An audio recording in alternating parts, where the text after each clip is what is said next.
11 ранку. На магістральному водогоні починають ремонтні роботи. Ми з вами знаходимося в місці виконання ремонтних робіт на магістральному водогоні діаметром 1200 мм, який постачає воду з насосної станції ДФС 3-го підйому до насосної станції ДФС 4-го підйому. Зазначена ділянка є залізобетонною, що ускладнює та значно подовжує час виконання ремонтних робіт через особливості техніки виконання таких ремонтних робіт.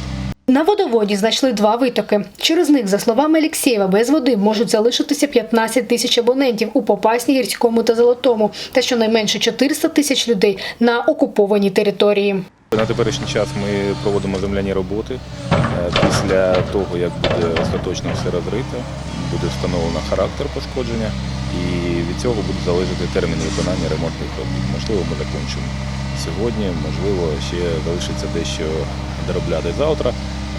Це ще може бути пов'язано із близькістю до лінії розмежування, і робота у нічний час не зовсім безпечна.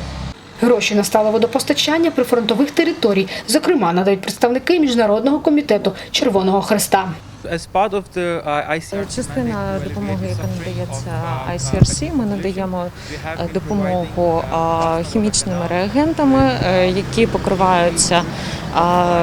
покривають 350 тисяч резидентів, які отримують цю допомогу. І також ми проклали 22 кілометри трубопроводу.